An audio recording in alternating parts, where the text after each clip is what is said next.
Hey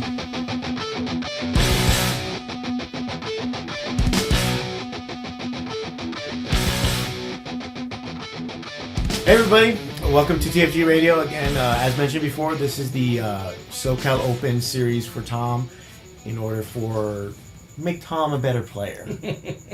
Try. Yeah. We're already hedging our bets. Yeah. Bets are being hedged. What is it, like the Sisyphean task of rolling the boulder up the hill only to see it come back down again for eternity? And that's more for Jeff than for me, so Yeah, we're going to be fine. Yeah, we'll be okay. whatever. We'll be Everybody needs a pet project. Yeah. So thanks for tuning in, you guys. This is the Tau-themed second sphere expansion. Mhm. Know your enemy, know yourself.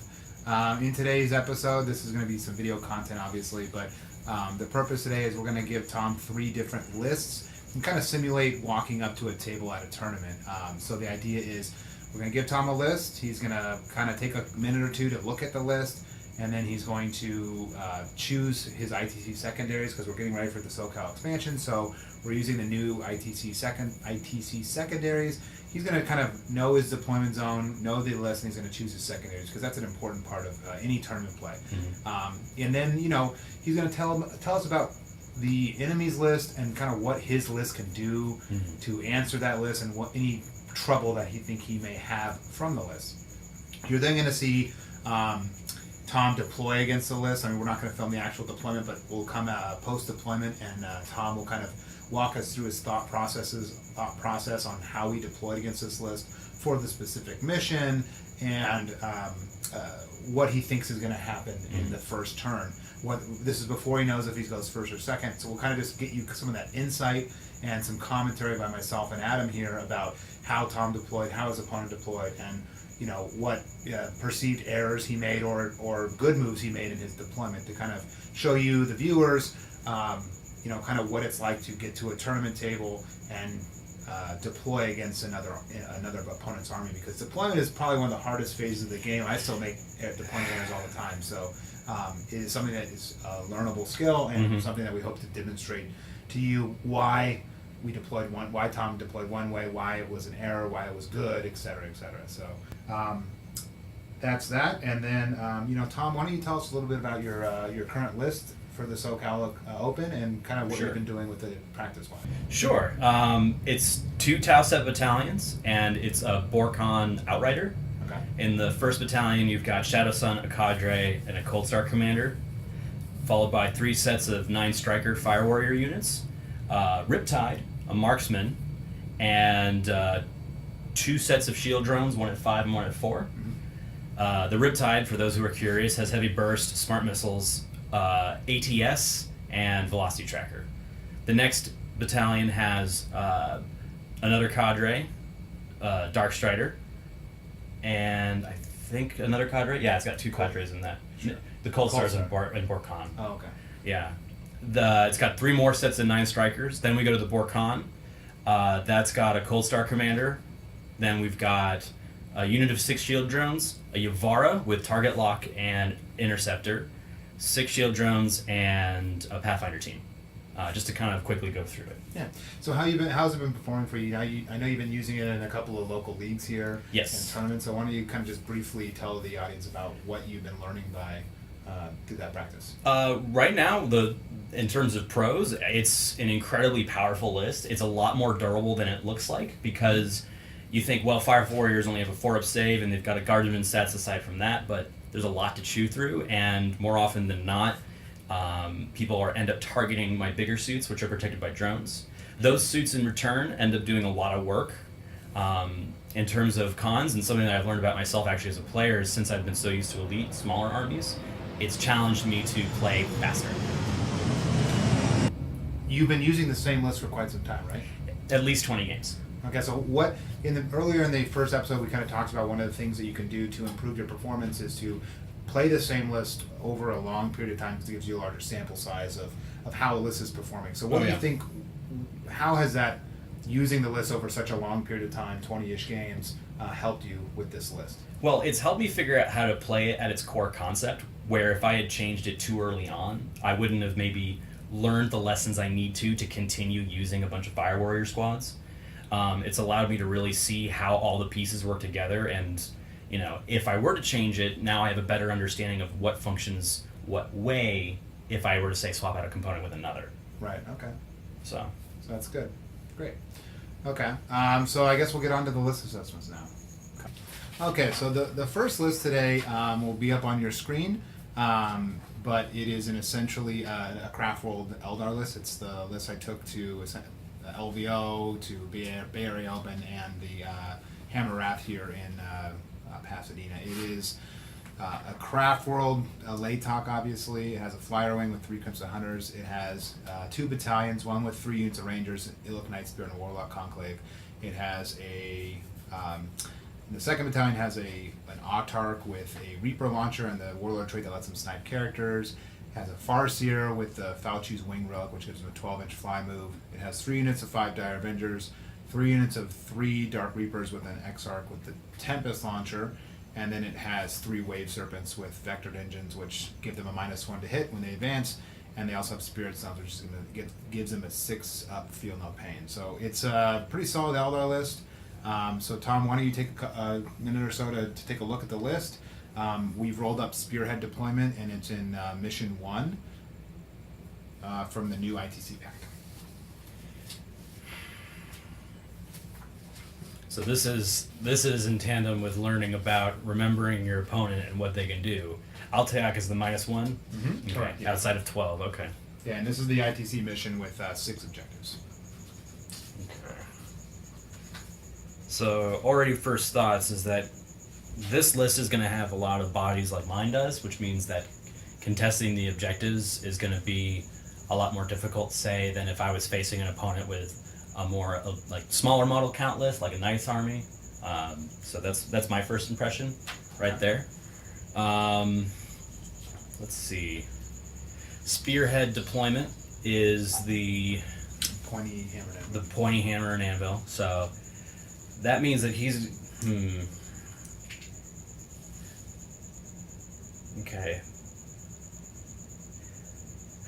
What I probably need to be worried about are the Reaper units right off the bat, because they're going to be able to take out drones and my drone support very easily.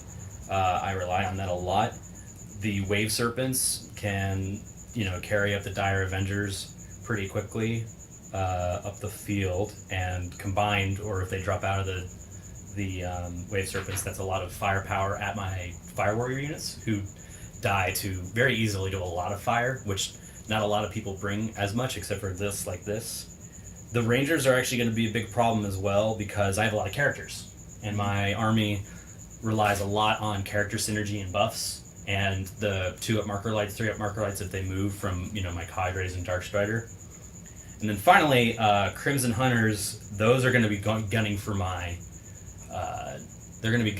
big suits. So the way I see this playing out is, if this was the Eldar player's dream turn, he's going to take out my shield drones, as many as he can with the Reapers.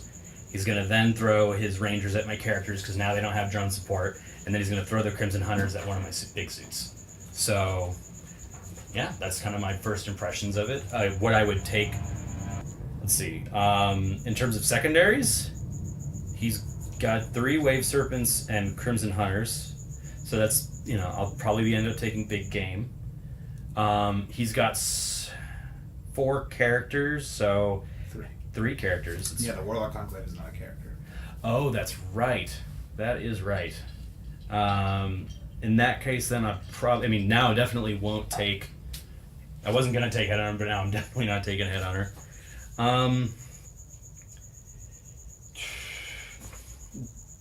Board wise, I'm actually in a better position to get recon than if I was say stuck in a corner, or if it was that angled deployment. I can never remember. Vanguard Strike, or the Search and Destroy. Yeah, table quarters. Table quarters.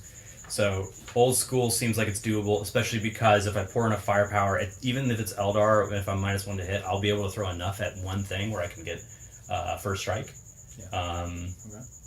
So far it looks like I'm taking Big Game, Old Strike, Old School, and then I'd say Recon, just because my list is wants to be as mobile as this one, And given the deployment, I'll be able, like I think I was saying before, since I'm not in a corner, it's easier for me to get to the quarters faster. Yeah. So that would be the 3 I take. Okay. So what does this list present as a problem to your list? The -1 to hit, especially on the flyers, is going to be a big deal. Well, it's mainly -2. I mean, the whole army is -1 or 2 to hit. Yeah, exactly. So the flyers are -2 right off the bat, like you said. Everything else is -1 far away. So for me, that's going to be a problem, especially since like I like to shoot at about 15 inches. You know, do I want to get? Can I get closer? Sure. You know, this list isn't as much of a melee threat as others, so maybe I deploy very aggressively and monk car right up there as close as I can, negate his -1, and try and get rapid fire. But then again, also depends on, do I want to be that close to him, assuming he goes first? You know, I don't know. Yeah. So my comments on your assessment of this list is that, you know, this is my list, so I know it very well, and I feel like old school is a big trap for you. Oh, okay. Because if you take old school, I deploy on the back line, and then I make you go first, and I don't need to worry about you because you have a Riptide that can shoot at me, and whatever it shoots out with the burst cannon, I'll give it -3 to hit. Or -2 to hit. Right, because of the stratagem? Yeah, and because of the -1 to hit stratagem. And so then I deny you a kill point on turn 1, I deny you a first strike from old school, and then on my turn 1, my planes are so mobile that I can just cruise up the board, and like you said, use my Reapers to shoot away your drones, and then use my planes to target your Riptide or your Yavara down. Probably the Yavara. The Yavara is your big asset in this one, so you got to play a little cagey with that. Yeah. Does the Yavara have an increase in vulnerable save at close range or long range? Close range. So within 12, it's at 4 up. Yeah. So, so that's your big problems with this list. So, okay. Cool. All right. We'll deploy against it right now. All right. So this is Tom deploying now. We both deployed against the Eldar list.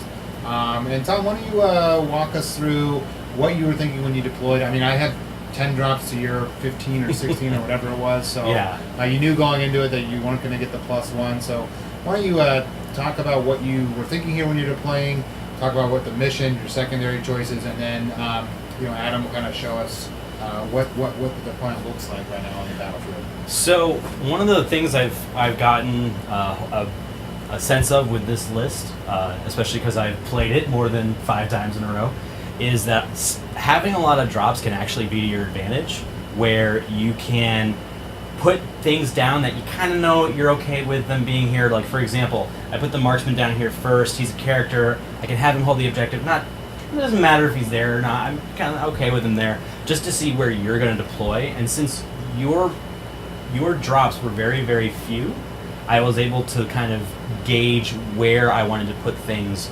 as the game went on. So once you were done, in terms of the sequencing, I hadn't put down very much. He had 10. I had put down, Borcon element, this stuff over here. I put down maybe 1 or 2 rows of fire warriors, so I wasn't committed anywhere really. I could have been still mobile. Once I saw your planes were in the backfield, my first thought was, okay, he's deploying them there because he doesn't want them to be killed. That's fine. But I see his wave serpents there. So what I want to do is I want to be able to deal with them if I do get to go first, or to not have to worry about them as much if you do go first. So here I've got a lot of fire warriors in cover. I've got some fire warriors that are not in cover, but they're not as important. Fire warriors are there to die. I don't need them to stay alive. I've got these 2 groups here, along with most of the characters. And the other reason I have the characters here is because you have 3 sets of snipers and Illic. And so I need to prevent you or zone you out as much as possible. So really, in terms of deep striking to anywhere with real effect, you're either going to go here, which I don't think you would, because then the Yavara just leaps out and murders rows upon rows of stuff. In addition, these guys come over, negate one of your -1s, and then murder the rest. Or you'd go over here. If you were to go over here and still get line of sight on me, that's why I have the shield drones there to kind of protect those characters from your snipers. Okay. Additionally, the shield drones are here too because if you go first, one of the first things you're going to do is drop your Dark Reapers and start firing at the drones like I was scared of.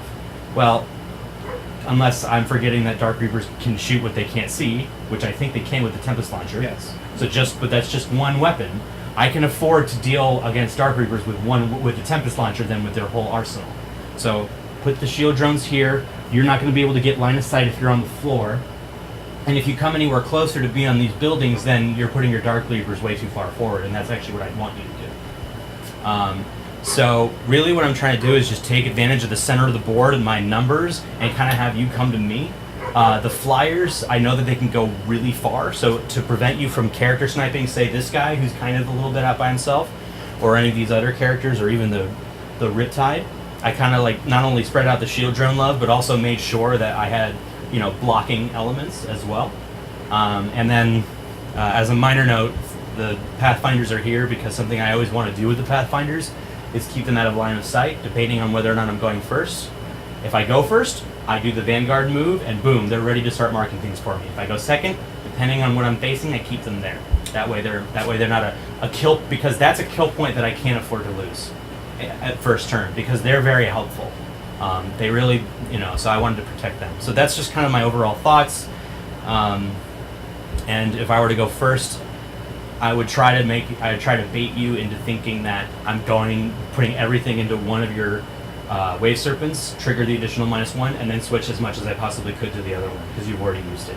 So make it look like I'm going for one, and then instead do the other. Okay, what does your Yavara do on turn 1? My Yavara on turn 1, if I do get to go first, would get to move 18 inches, which would put me within 14 of that, and I would just flame it. Okay. Now, that's one thing I could do. I'm not sure if I want to do that, because if I go there, then all of a sudden he's out by himself in support, and he just gets murdered by the planes and everybody else. So I don't want to put him out there by himself. Instead, what I would do with him is I either,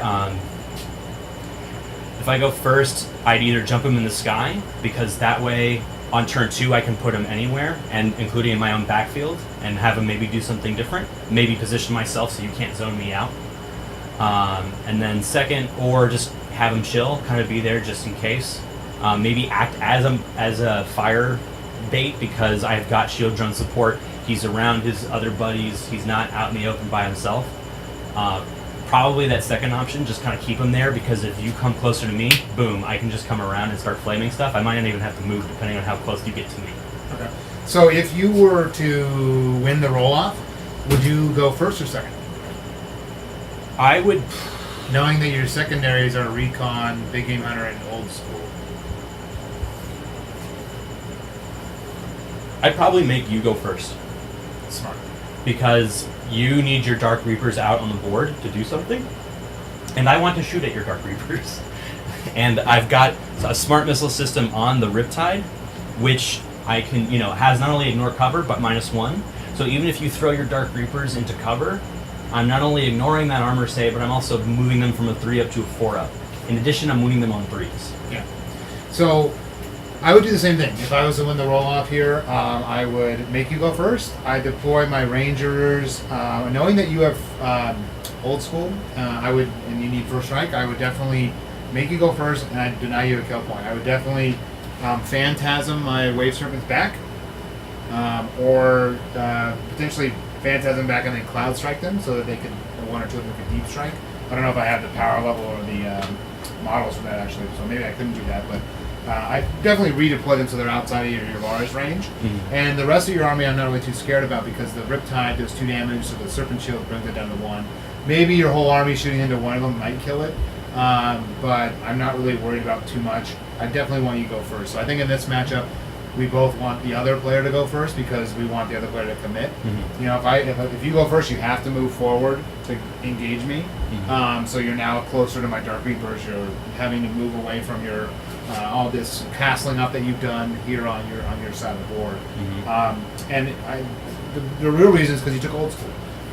If I can deny you a kill on the first turn, I deny you the first strike kill, and then I also deny you a kill point on the first turn for the primary mission. And if I kill one thing, I get a 2-point swing there plus the first strike swing. So that's definitely what I would do. You always got to, when you're playing Eldar, the one thing you need to consider is Phantasm. They can redeploy. So I put these guys here purposely, thinking that they might affect how you deploy. They definitely did, yeah. Yeah, thinking like, oh, he's Yavara's here. He knows he can come over here and do the damage. And I've got a 30-inch range, so even this Fire Warrior who's back here at the back, He's pretty damn close. All I have to do is move him. I mean, I could, Yeah. if I'm 1 con advanced, like, I've got all of my Fire Warriors bearing down on 1. Yeah, So, if you were to, let's say I was to go first, I would make you go first. I would deploy this thing probably back here, and back here again. Just and make sure I'm out of potential range of the Yavara, because the Yavara is the biggest threat for Yeah. me. And then your whole army is essentially neutered on turn 1. Yep. And then my army can move in and add the range and the speed to attack you on turn Yeah. 1. So. Yeah. Okay, well, I think it was a good deployment. I mean, your auras here in your zone are still there. You have your cadres spread out amongst your fire warriors, and you are utilizing the terrain to the best of your ability. But in this kind of deployment, you just got to be careful against Eldar because they're so much faster than you. You definitely want to make me go first, and that was the right answer I was looking for. Was against an Eldar list, you want them to go first because. His planes are going to have to get closer. You're going to take some damage, you sustain some losses, but you have drones to kind of take care of that and to help mitigate the losses that you might have. But even if I go first, I'm probably killing a Yavara or a Riptide on the first turn because the Vorkan drones die on turn 1, and then the Crimson Hunters just lay into the Yavara. Right. So it's a tough matchup, Tal versus Eldar. So. Yeah, it's not pretty. Yeah. And this deployment zone is not great for you because it allows the Eldar to deploy way back out of your range. And then outmaneuver me. Okay. Cool. Good drill. All right. So hopefully that was helpful to the audience because we just want to show you look when you're deploying into Eldar, these are the kind of things you want to be thinking about. What does my first turn look like if I go first? If I win the Warlock, do I make him go first or go second? Right. What the secondaries did he choose? Can I deny him a point by making him go first? If you're on a long deployment edge like this, Hammer and Anvil or Spearhead Assault, you can easily deny your opponent a first turn kill. And if you have the speed like the Eldar do to mitigate that far back deployment, then you can really make use of that. While on mostly foot army is going to have a lot harder time deploying back and forcing me to come to you. So All right. Cool. Hey guys, okay, so now we're going to be assessing a Tyranid list that Tom might face at the SoCal Open and doing a deployment against it. The Tyranid list is pretty much a copy and paste of a list that I play against at the Bay Area Open that was piloted by Colin Sherman, who has a podcast called Best in Faction. It's a really good Tyranid list. It was he pretty much got it designed for him, or he had helped designing it with Nick Nanavati. So it's a really solid list. I made some tweaks for the models that I have, but it is 2 Kraken battalions. And it'll come up on the screen here. The first Kraken battalion has a Swarm Lord. It has a Malanthrope, which provides a -1 to hit kind of aura. It has 2 units of 20 Gene Stealers. It has a unit of Rippers, and it has 6 Hive Guard within the Impaler cannons. The Impaler cannons are the 36-inch range.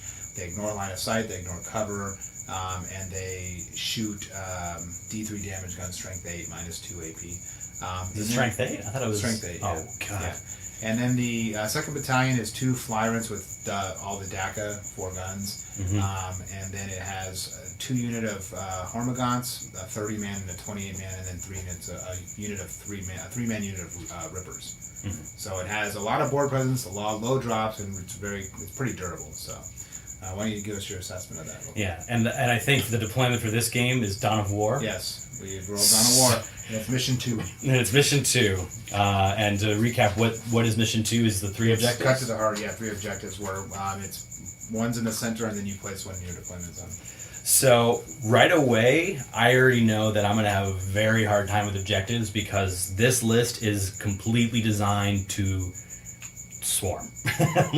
I look at this list and I'm thinking immediately of Starship Troopers and just all the bugs just coming down. It's fuck. So you got a lot of guns. Yeah, thankfully I have a lot of guns. So in terms of what I see being something to deal with in this list are Gene Stealers first and foremost, because those bastards will be able to rip through my infantry to shreds. And once I lose my Fire Warrior blocks, everything else kind of falls apart. The Fire Warrior block can get whittled away, but once if I lose it too quickly, then I'm kind of toast.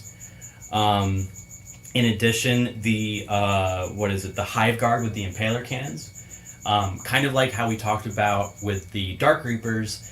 These guys, if the opponent knows what he's doing, he's going to be gunning straight for my drones. First chance he gets. Now, granted, he's got 1 unit, so he's going to dedicate it to pretty much 1 set of drones, I think. But that's a whole set of wounds I can't shrug off right there and then. Yeah. So that's gonna hurt too. And after he's done with the drones, then they've got free range to do anything else on the board, and they hurt a lot. Again, they're just another unit that's just going to be adding to the pain each turn. The 3 Hive Tyrants are going to be an issue, especially if they get into close combat. They'll really be able. Well, there's only 2. Well, it's the Swarm Lord as well. I'm counting him anyway. So the Swarm Lord and the 2. Yeah, thank you. The Swarm Lord and the 2 Flyrants will, if I don't focus them down, will be able to really do damage to my big suits. And they'll have a really good screen in front of them with the gaunts and is from what I'm seeing. And then he's got 2 Ripper Swarms.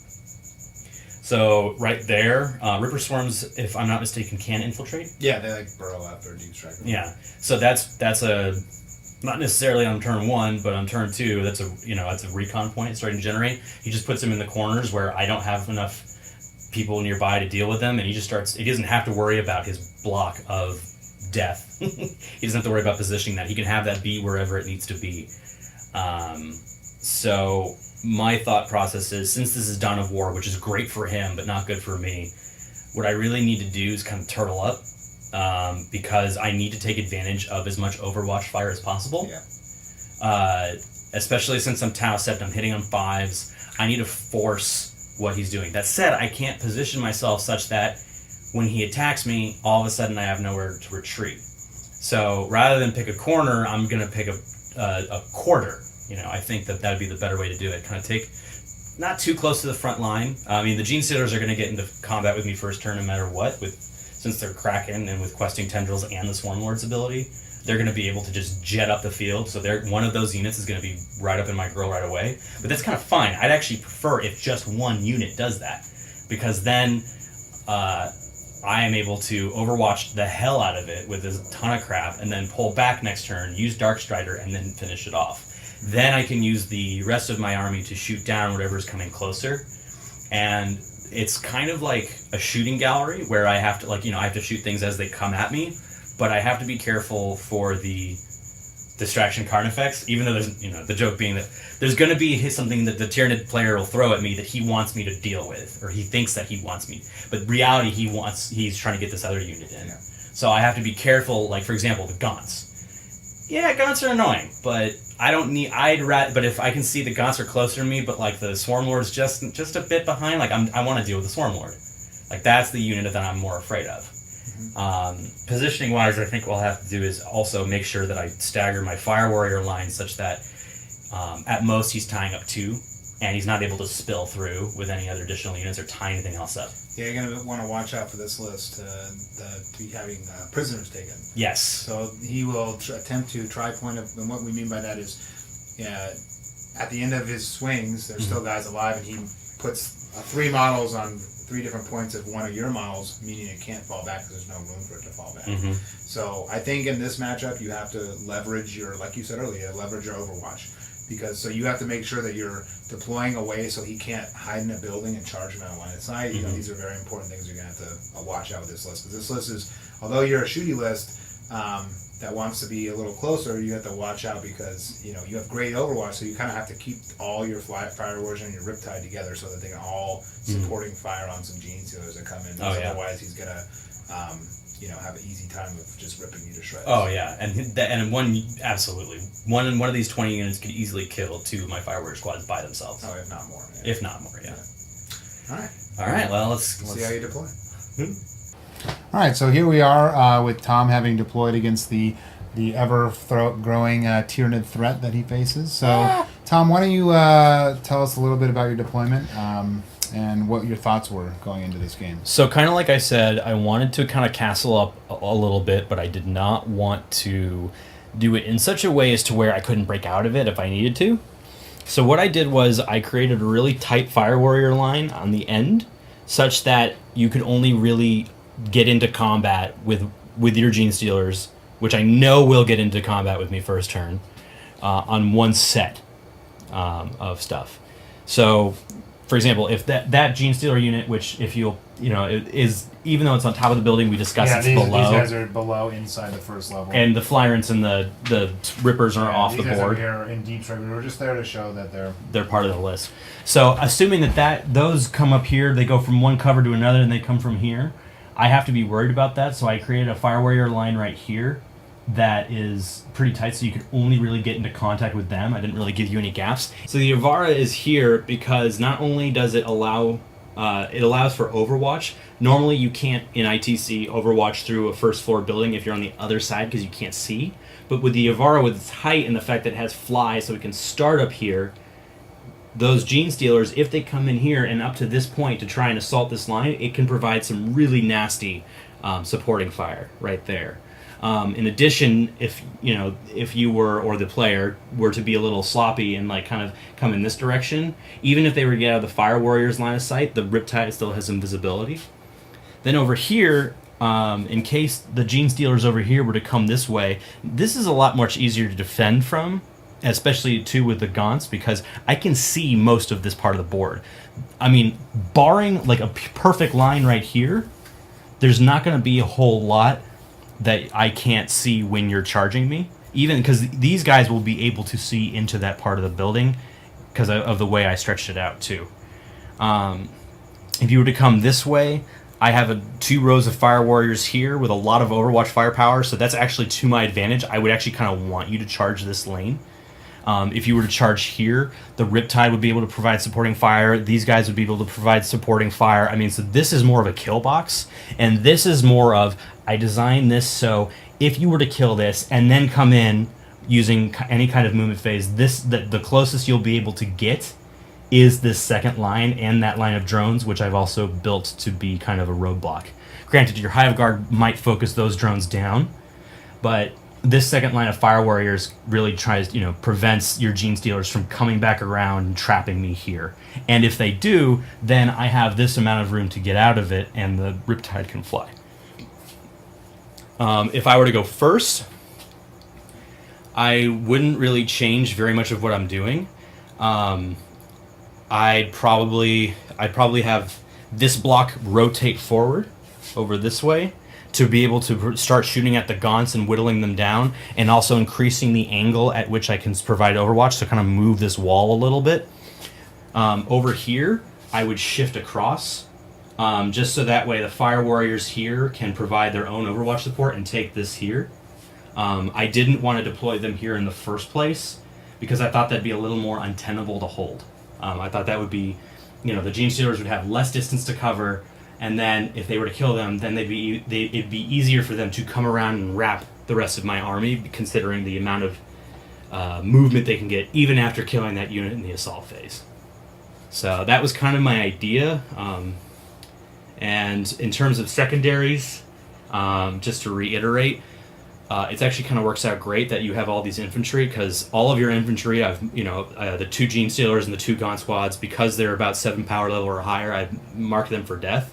In addition, that can stack with Reaper, because Reaper just counts how many models you've taken out. Mm-hmm. And then finally, I put Kingslayer on your Flyrant Warlord, because I know your Flyrants are not only going to get into the fray, but they're going to be big targets. So the second one of them shows up from Deep Strike, I can dedicate enough firepower to get, if the Avara is still alive, I can easily get that. If he's not, I can pour enough firepower into the Flyrant, which I would want to do anyway, because those Flyrants will shred my Fire Warrior blocks. Okay. So just to go over the Tyranid deployment here, we have our Malanthrope right here who provides a -1 to hit bubble. So I have a unit of Gaunts over here that has strung its way back in here to be within 3 inches of the Malanthrope. This unit of Gaunts is there. The unit of Gene Stealers here is out of line of sight for most of your Fire Warriors, so I shouldn't be getting any shots on the Gene Stealers on turn 1. My Hive Guard are deployed right along this edge here. So since they don't require line of sight, you always want to stick them outside of in a ruin if you can. These Gene Stealers are here. My Flyrants will come down on turn 2 and just start shredding fireworks. That's what they're here for. My battle plan here is to move. Probably this unit right here would move up into this cover on turn 1 and just chill. I'd slingshot the unit that's in here into here, and then I would. This is where I think you made an error because I have a potential 40. Oh no! Damn. That's our janky terrain, you guys. That's that's you. I don't know, knocking shit down. So I have a 40-inch range. I could easily get in this building. This is where I think you made an error. Because I'm going to put 20 gene stealers right in this building. Mm-hmm. And then they're going to charge over here. And they'll take a little bit of flamer on Overwatch fire. You'll probably kill 7 to 10 of them. 7 to 10, yeah. Yeah, and so, but then the other 10 come over here, they wipe this unit, and then they will wrap this unit right here and lock you in combat. Or they might not even declare this unit as a target of their charge. They might just hang out here, declare this unit back here or something like that and then come. I don't know if I can get around there, but I might take some Overwatch from the Yavara, but that's okay.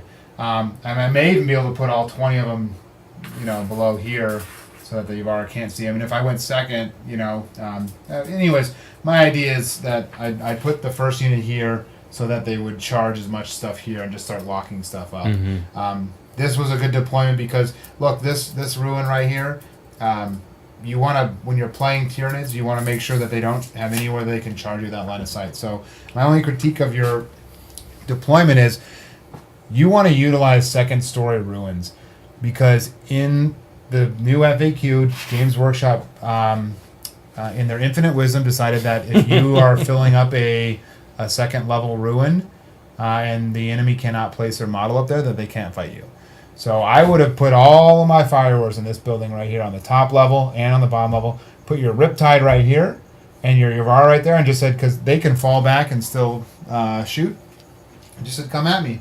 And just because this mission is actually really good for you in this one, because the Tyranid army is very good at board control, objective control, but here it's just the middle one, and then you can hold yours by just having it in there, and it becomes a kill point mission. I mean, I'm probably going to hold more than you, but you can kill more than me, hopefully, every turn. And then, by having your guys here in this big building, you have perfect line of sight to this objective in the middle. So you can just blast my guys off of it, and if people try and charge, you have all this Overwatch that can come out of this building from any direction. If I'm over on this side right here, trying to charge you, your firewars are all up in here, and they can see down. So you could even have, you want to utilize the fly keyword to kind of zone them out. Zone out my gene so I can't trap you. So I would have put personally, if you could, I don't know if they'd all fit, all 60 of your firewars in the first and second level of this building. Probably most of them, yeah. And then your flying drones kind of back here, and then your Riptide and your Yavara in this area, because in this mission, because it's 3 objectives and it's player place objectives for 2 of them, you can just say, okay, I'm going to put my stuff there, and there's no real danger of me being charged from outside line of sight. Here, what you've done is you've placed all your firewars along here, so if I charge at this point, these fires aren't contributing to that overwhelming firepower. And as you mentioned in the assessment, you need to utilize your Overwatch. Yeah, that's true. And you've split your Overwatch out really far here, and you've taken up this whole area of the board for no reason, because you don't have recon. You can shoot everything you need to from here, and because of this particular mission, you don't really need to get out and do anything other than just to kill things that sit here. Mm-hmm. So I think that was what, if I was to change something about your deployment, is I'd put as much stuff here as you could, all your fire warriors, and just say, I dare you to come try and take this objective, and I dare you to come try and charge me, because I'm just going to blast you away. I mean, maybe my Flyrants land, on turn 2 and make a hole for my Gene Stealers to fit up there, but it'll be maybe like 5 Gene Stealers instead of 20. Yeah. The chances of me doing much against you is minimal, and you'll be able to blast me, as I come at you. Mm-hmm. You want to utilize that supporting fire rules. So. Mm-hmm. Yeah, I think it's a good deployment. I don't know if it would work out for you in this way. I mean, because you've split. I'm putting myself on out. a back foot. You're spreading your guys out all over here. You don't need to. These guys over here on the far corner aren't going to do anything if I charge over here in the middle. And if your biggest fear against my list should be being locked in combat. Right. And if you're occupying the top layer, the second layer of this ruin, you're not going to get locked in combat. So you want to mitigate that vulnerability as much as you can by utilizing the rules as written, which Games Workshop. I hope they change that rule because it's kind of stupid, but As long as it's there. it's there. You want to definitely play that as it lies. Mm-hmm. All right, well there you go. Okay. So this next list is Adam's list that he took to. You took this one to BAO, right? Mm-hmm. BAO and Played the last league we played in. Mm-hmm. Yeah, so why don't you tell us about the list? The list is it's knights. The main. It's a Castellan, 2 gallants, and that's the knight section. But all 3 of them are House Terran, and what that does, that gives them they roll 2 dice when they advance and drop the lowest, and an extra die when they charge and drop the lowest. And they have a relic battle cannon that I know John uses, but I don't have a Crusader, so I don't use it. They also have a stratagem that allows them to fight again after they fight, as opposed to most other armies where it's at the end of the fight phase. That's good. I have a Blood Angels detachment, which is 2 what everyone calls Smash Captains or Captain Slamquinius, which is basically a captain with a jump pack, Thunderhammer, Storm Shield. That's basically it. Yeah, and one of them has the Ignore Overwatch relic. Well, yeah, the relics. Well, I'll get into the relics really quick after. And then 3 scout squads, and that's the Blood Angels. Then I have Imperial Guard, the typical CP battery. Except I actually add in a Griffin mortar carrier, and it's kind of hit and miss. But I have the model, and they don't make it anymore, so I use it. Yeah. But yeah, in regards to the relics, I usually give I usually pay the command points to give to make the knights characters. That way they can heroic intervene, and to give them at minimum the 4+ warlord trait for the Castellan, and then depending on the situation, the 2+ armor or the 5+ invulnerable in close combat. Depends. Oh, and I at least give one of them a long strider, and what that does, it adds +2 to your advancing charge rolls to any model within 6 inches. Which has been very clutch, especially in games like the one we're going to be talking about, where it's Hammer and Anvil deployment. Yeah. And then I take Kurov's Aquila and Grand Strategist for the Warlord trait. Yeah. So against this list, the advantage that I have is the board length, meaning that I can force Adam, whether or not he's going first or second, to spend a turn just getting to me. Let me refine that a little bit. If he's going first, he'll spend a turn getting to me. But the way I would position it is, I would, because if you deploy on the line, there's 24 inches between the 2 lines, so that's 2 feet. You can move 12, advance +2, so potentially 8. So let's assume the worst case, and it's 20. The worst case has happened, by the way. I know, I'm sure Not it to has. you, but in some of my games. So we're talking about a 20-inch first turn move. Mm-hmm. It's and he's a gallant, so he doesn't care about shooting because they have the chain sword and the fist, correct? Yes, and a heavy stubber. So yeah, so I'm not gonna. You're not gonna shed tears over the heavy stubber. It's just there. So that means that he's 4 inches away from the edge of my deployment zone. So he gets a +2 to charge. That guy. Yeah. So we're looking at, realistically, he's 2 inches away from my deployment zone. So for me to be effectively safe, I would have to deploy at 11 inches. Now that said, if I do that, and I end up going first, or if he forces me to go first, then I either spend a turn sitting on my ass and maybe hopefully just peppering him with some wounds, which means I don't get a kill point, so that doesn't look good, or I deploy with a bit of a bet, saying maybe he'll get close, but I don't think he's going to get that close. Maybe I deploy within 8 inches of my deployment zone. Make it so he has to get the max amount of rolls possible to get to, say, the front line of fire warriors. That allows me some more room to be able to Monka enough to put him in range of all the stuff I need to throw at him. And if I do it right, realistically, I can take down 1 gallant. What does Monka do? Monka allows me to advance on turn 1, anybody who ends within 6 inches of the commander who called it, and fire as if they had not moved. Okay. So no movement penalties, no penalties based on weapon type. I can just fire. It's one of the things that actually makes Tau a lot more mobile than people realize, especially because just that amount of firepower and that amount of movement, even with all your your troops, it does a lot. Yeah. So that's kind of the way I'm thinking of it. Okay, but so far, the question I have for you when Sure. you brought up the list is yeah, you realize that you need to deploy back if you want to be effectively safe on turn one. But how do you win the game? There's 4 objectives here. He doesn't have a lot of kill points. Mhm. He has smash captains that are going to be in your face on turn 1 too. No matter that's where you true. go. No matter where I go, and one of them is going to block Overwatch too. So So how do you beat this list? What's your game plan in a brief synopsis of your game plan? I mean, brief synopsis is for me take out a gallant and the smash captains as fast as possible. The smash captains obviously will depend on how he puts them in and win, but I have more bodies than he does, which means I should be holding more objectives. So what I shouldn't do is corner myself. I mean, you have the guard, but they're going to be in the backfield. Well, you have to remember, both of us are going to start with basically 2 objectives. That's true.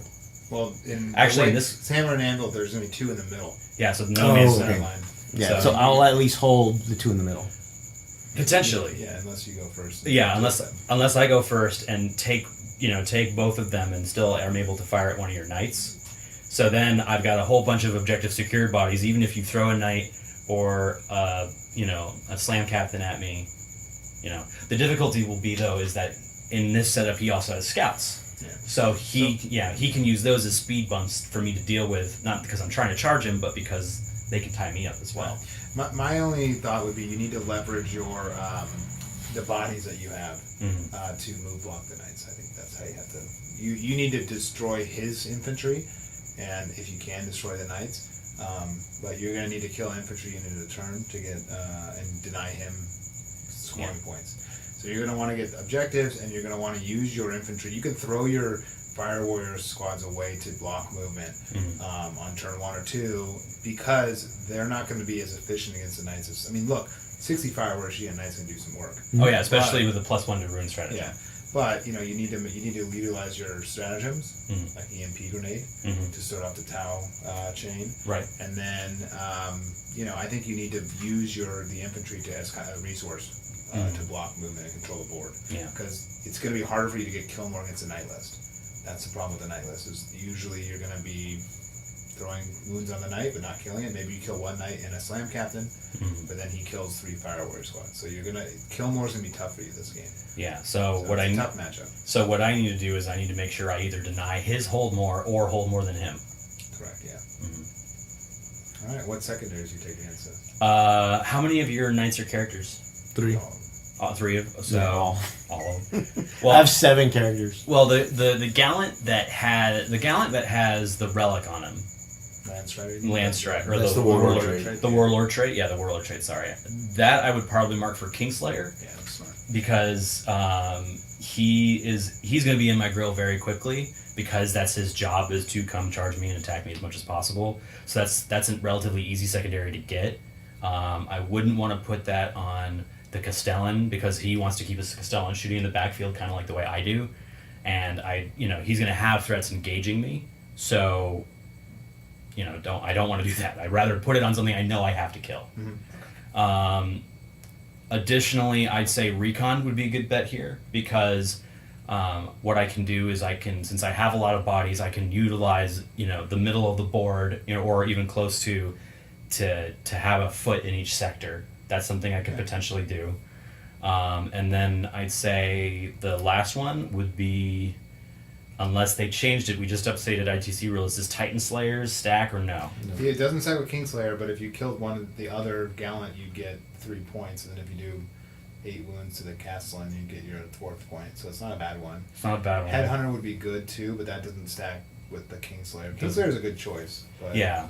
And that, and you're the gonna need to kill those smash captains. Though, yeah, so. that's true. So, and if I killed both smash captains, which I'll have to do, that's 2 points. His other gallant, I will eventually also have to deal with. So that could be the 3rd one. And then at that point, then I either am happy with 3 or, it just depends. Yeah, but see, my comment on that is, you then killed 2 smash captains in the 2nd gallant.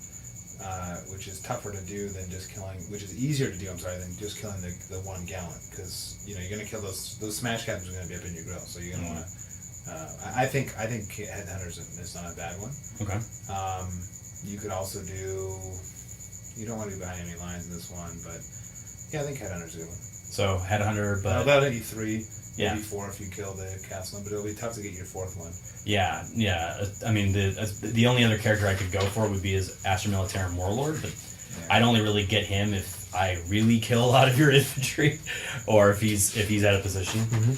So He doesn't move much after he's down on the table. Yeah, he's just there, sitting from the back fields with his cup of tea. Mm-hmm. So yeah, so I You mean, can also do old school or even ground control, but the ground control won't net you many points in this one because it's only 4 objectives. So. yeah, No, Old old, school could be school's the tough. better one because the smaller squads and the scout squads. I could easily make sure I just I put a fire warrior or 2. Yeah, but the thing is you're not gonna get Warlord on him. The chances of you killing his That's true. company commander is low because he'll have him surrounded by some guards, so you can't even get your cold sword over there and snipe him. Yeah. So then you're banking all your 3rd point on first strike, which can be tough to do. Not to mention which behind enemy lines will be hard, or line breaker Yeah. will be hard because it's a long deployment edge and it's going to be Yeah, kind I of would take Headhunter over old school. Well, no, Linebreaker. I think they changed it to deployment zone. Well, you're thinking of behind enemy lines. I said both. I corrected it because the old school point is line breaker. Oh, okay. Yeah. Yeah. So Well, no, that's deployment zone. Yeah. Yeah. So you can still get Linebreaker. that's true. Actually, that's good. That's a good All point. right. Hey everybody, so I'm back. I'm Adam. Are you? That's what it says on my government papers. The English ones. so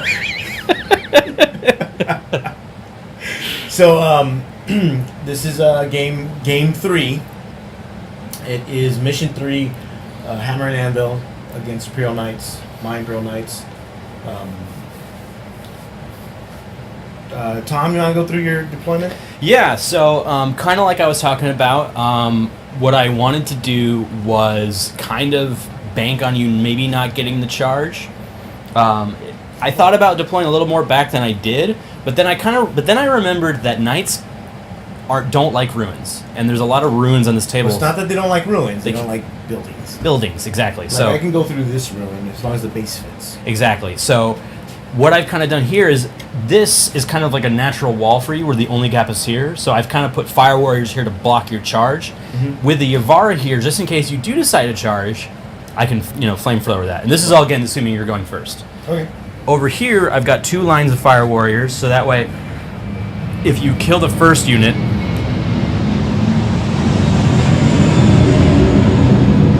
Start with the Yavara. Yeah. Tell us why the Yavara. so I've got the Yavara here too to provide overwatch just in case you charge over here, and the Yavara can single-handedly take down a knight, even in Overwatch. Over here, I've got the 2 fusion commanders and the Riptide to provide support fire to these 2 walls of fire warriors. And the reason I have 2, I've got 2 units here, but I've got 2 here specifically for a couple reasons. First, because that way if you declare both of them as the charge and you kill the first one, if you play the fight again stratagem, you're only going to get caught by that second set of fire warriors. Additionally, too, this kind of limits the amount of space that your Slamguinius can come in and do. And that was another thing that I was thinking about too. Is if you go first, Slamguinius is probably you deployed him on the board over there. Yeah, he's behind the building in the corner. Yeah, so you're going to use the stratagem to redeploy him, and I made sure that you wouldn't be able to go in this area, but I kind of left this area open for you on purpose, because if you do charge in this area, you're either going to focus the drones, the Pathfinders, or the Yavara. If you focus the Yavara, then the drones will be able to block a lot of that damage. The Yavara itself has these drones. these drones right here, the ones that are kind of hidden in the building. There's one that had to be there's one right there. There's one that had to be exposed. Actually, probably an error I made was I could have gone like this and maybe put this drone over here, but I did not do that. And I have to remember that these oblong bases I can use to my advantage. Very much like Knights can, Knights are a bit of a bigger base, but so I left this open as bait because if you put your slam captains here, there's only so much you can do. And so I kind of wanted you to think of this as a possible area because I want you to go there. Because then I can easily turn around with my fire warrior units, focus them down, and then use the rest of it to focus on whatever knight got closer. Additionally, since I know you probably don't want to spend stratagems fighting fire warriors, I would also put I would probably, if I were to go first, put fire warriors here and up here, maybe Monk Ka, so I can fill up this building as much as possible. In addition, that also lets me, if I block this area effectively, prevent your slam captain from landing up here to assault me. Okay. So all of this is kind of designed with you going first. If I go first, if I roll and I win the seeds, I'm making you go first. Again, kind of like I did with Eldar, because I want you to come closer to me first. So at this range, I don't have the capability of guaranteeing a first turn kill. Additionally, I want to use these ruins as part of my natural wall to keep your knights away from me. So to run away from that wall, especially since this one you can actually go through, is bad. I want to stay where I am, so I want you to go first. Now let's say you force me to go first. Well, I'm kind of in a bind there. Quite honestly, I actually am not sure what I would do, short of just sitting in place and maybe peppering out some shots and just putting some initial wounds on you.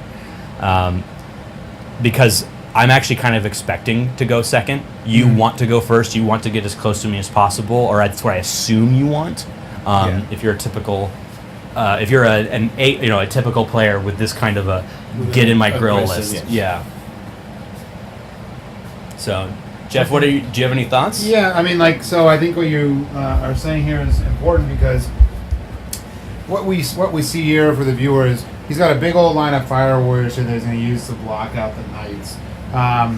Here he's got his Yavara and his Riptide who are going to be able to supporting fire should the knights be coming in. Because look, he's got two knights over here.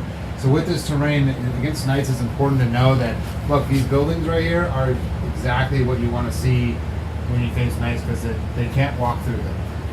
They don't have the movement to walk over them either, so you want to use these to your advantage. So he has one over here on his deployment zone. He wants to make sure that the knight has to come this way or this way, and then you can shift your fire warrior squads around to avoid those knights. So you want to use the terrain to your advantage against knights. And so you'll see here there's a little street. He could put guys here, and he could put guys here to kind of prevent in between this building and this building, to prevent the knights from coming into his area. And then if I were you, I'd fill up this building on the top and on this level so that the slam captains could not come and charge you, your fire warriors. Because you can't place them on the level, and then they won't be able to fight you. But I think your deployment's good. I think baiting him into going into your backfield over here and here is a smart idea because that's what he's going to want to do. He's going to get to your big suits. And obviously this is a conversation you would have with your opponent before, of course not, the game. But you want to bait these guys because slam captains actually aren't very good at killing Riptides and Yavaras who have drones around them. So if he brings his slam captain down here, I think I'm going to get that charge on this Yavara right here, who I can ignore his Overwatch. He comes in, he puts 4 wounds on your Yavara, and your Yavara shrugs him off to these 4 shield drones over here, and he goes, okay. And any that he doesn't shrug off, he has a 4-up invulnerable save in close combat, so he's actually good. And then on your turn, you jump away and blast him to death. So it's a good thing. You want to kind of bait him in here with these drones, kind of with these open up back areas here, and keep all your important stuff here. Because if the slam captains are not going to come into the front just to fight some fire wars, that wouldn't be very smart of them. So you have to kind of leverage your bodies here, but I think it looks like a good deployment. All right, so Adam, why don't you tell us what you were thinking in your deployment choices? Knowing that he doesn't have any counter infiltration, like whether it's Alpha Legion or Scouts, or playing against another knight. In my faction, no, not Pathfinder. Stealth suits. Stealth suits, which you've brought before, which is why I know. It allows you the chance to gain objectives and start scoring objectives and things like recon, because I usually almost always choose recon. And with the Scouts, the way they're put right now, they're put in a position where you can't really see them. He could probably see them from this side, from the far side of the board, but probably not within range, unless he wanted to waste shots With the smart missile system. Yeah, with the smart missile. So even then, it's not guaranteeing of removing the model from the board. But and the scouts are bunched up here because they're out of line of sight. And then on my turn 1, I just move them on top of the objective. So just to guarantee that I have more objectives than my opponent, so I score that point. In terms of the knights, I chose this side, which was mentioned before, because there's a lane here if I wanted to go through. In most cases with my guy, the captain with the relic that ignores Overwatch will go after whatever the knights are going after to deny the Overwatch against the knights, especially against something like a Yavara or Fire Warriors who basically hit on 5s on Overwatch. And depending on what's going on, if he rolls hot, like he has done in the past, he can put a lot of wounds on the knight. So, and then just with typical Imperial with the CP battery, kind of hide the CP battery mines, I think, back in the corner next to the slam captain. I have the mortar near another objective. And then the Castellan is at basically the extreme range I need to be to cover the rest of the board in case he went all the way back to the back of the board. The range on most of the weapons are 48, with the lance being, I believe, 80. Is it 80? I believe it's 80. I thought it was 106, but no, that's the actual volcano cannon. So just assume it might as well be corner to corner. Basically the board, yeah. Corner to corner is like 78, I think. And Jeff can attest to that. No comment. So what I usually do, just for my first turn, is I'll move the knights up. I usually move the non-long strider knight first, so he can take advantage of it, and then the long strider, and then this knight right here is behind the building, touching cover, so that he gets the +1 to his armor save just in case I go second and he gets shot at. Does one of your knights have the 2-up armor relic? Usually, it depends. It depends what I'm up against. In this case, I think when I played you last, I took the 2+ armor and long strider. Mm-hmm. Which in, like I said before, the Terran Knights can easily make, and I have made a 30-inch charge. So, and usually what ends up happening in most cases, they charge, hit something, they blow up, and more importantly, they blow up and take a lot of units with them. So that's why you almost always see the Knights up on the line, no matter what the deployment is. Mm-hmm. Yeah. Or the opponent's deployment. And then the Castellan kind of mops up everything else while I'm farming points with scouts that are hidden and getting me recon. I always choose recon for every game for ITC purposes. And I usually get like 3. I think the least amount of points I've ever gotten was like 2. And almost every game I get 3 or 4 on average. So it's usually that. Recon's almost always with this list, it's something you always take. But that's more or less the philosophy behind the deployment. It's basically what side of the board I want to basically crush. Yep. And then I just proceed with that side and hope I roll high. All right. A good strategy. Roll 6. There we go. Roll 6s. The more 6s you roll, the better you have a chance of winning. Hey everybody, so thanks for watching the first of a series of videos that we're putting out. Unfortunately, we weren't able to put together the skill challenges that we were planning, so that'll be on a separate video. But stay tuned, be sure to subscribe so you get an alert when they do come out, and we'll have more info for you and more sessions with Tom as we experiment on him. No! But just be sure to subscribe and look forward to the next video. Thanks.